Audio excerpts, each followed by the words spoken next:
All it takes to start a fabulous journey into primary sources and teaching with them is to have a single spark of an idea. Such a spark was found in this blog post that talked about the role students played in the pandemic and during the Spanish flu of 1918. I started searching for children's roles in wars and immediately came upon a campaign asking students to buy war bonds. The standard government war bond was $25, but a special program enabled children to support the national fundraising drive. Schools across the country held campaigns to raise money, encouraging students to bring in their change and support the purchase of as many war bonds as possible. A child could buy a war stamp for 25 cents and add it to his or her war bond booklet. For kids already well versed in collecting cereal box tops to acquire comic books, Green Lantern magic rings, and other treasures, war stamps and bond booklets were a familiar and exciting opportunity to help out in the war effort. On July 5, 1945, President Harry Truman received a unique plaque that was a report on a campaign waged by a devoted band of homefront workers. 30 million schoolchildren. The inscription on the plaque reads, "To President Harry S. Truman, Commander-in-Chief of our Armed Forces. America's school children are proud to present war equipment to the value of $715 million through the purchase of war bonds during the school year ending June 1945.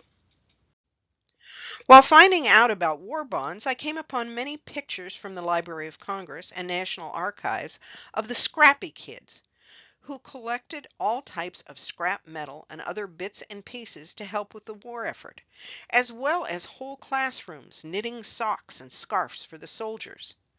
Up until I found some of these photos, I had been looking at World War II, but I started to come across children helping in World War I.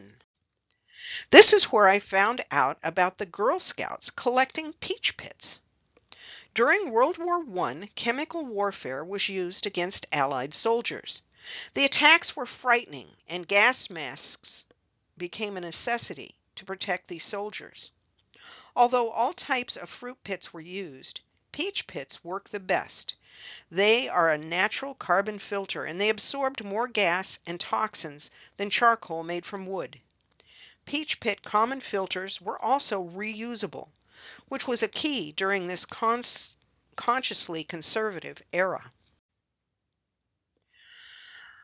I had traveled from the blog posting through many routes, finding photos and information on students helping with war efforts.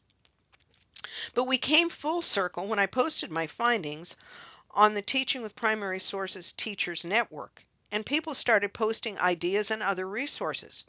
A couple of these ideas were science lessons that use the primary sources around the Girl Scouts collecting peach pits, a film from 1918 about making gas masks, and one lesson plan for students to create their own filters and another about preventing air pollution.